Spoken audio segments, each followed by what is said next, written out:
Hi, I'm Ant Joblin and this is Smart Money, the show where we lift the lid on the hedge fund world to show you where the masters of the universe are buying and selling.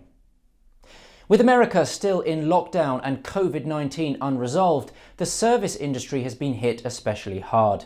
Restaurants are closed and there isn't a consistent message from state governors on when lockdown measures will be lifted. So it's interesting that today's trade involves a restaurant business that spans North America.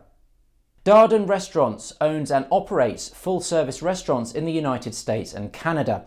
It currently owns and operates approximately 1,799 restaurants, which include Olive Garden, Longhorn Steakhouse and Cheddar's Scratch Kitchen brands, to name a few. The firm was founded in 1968, is based in Orlando, Florida, and has a market cap of $7.6 billion, along with a EBITDA of $1 billion.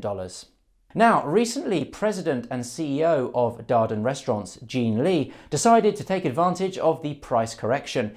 He purchased 25,641 shares of the firm for an average price of $58.50 in a trade that totaled $1.5 million in market value. That took place on April 24 and takes his overall holding in the firm to over 177,000 shares with a market value of $12.2 million.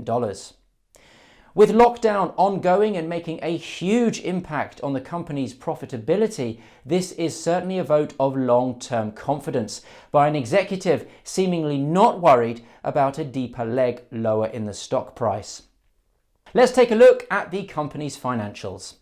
Darden Restaurants has a return on assets of 6.37%, better than the industry average of 3.99%. Its return on equity of 27.15% is amongst the best of the industry, which averages 15.58%.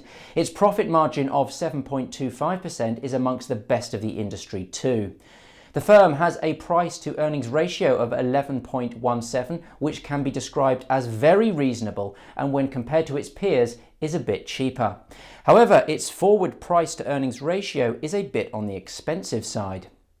Darden's enterprise multiple of 11.18 is in line with its industry peers. Darden is showing strong growth in earnings per share, and in 2019 the EPS grew by 13.03%, which is quite good. Over the past 5 years this grew by 18.56% on average. Revenue grew slightly by 4.16% in 2019 and by 5.32% on average over the past 5 years. Current and quick ratios of 0.41 and 0.64 respectively indicate that the firm may have some problems paying its short-term obligations. However, these are not hugely significant in comparison to industry peers. Darden has a yearly dividend yield of 5.11%, which is a nice return and better than the industry average of 3.15%, and an average S&P 500 dividend yield of 3.5%. On average, Darden's dividend grows each year by 9.86%, which is quite nice, and has done so for over a decade. Currently, Darden pays out 65.25% of its income as dividend, which in a no-revenue environment is not a sustainable payout ratio and is likely to be addressed. Chart-wise, it's worth noting that this stock has a beta of 1.06, so its movements are very much in sync with the S&P 500. Following the recent sell-off, it's posted higher highs and higher lows, and the upcoming test of the 50-day moving average will be a good sign of how easy a return to early March levels will be. Momentum continues to trend higher. That's all we have time for today. As always, make sure you do your own due diligence before making any investment decisions.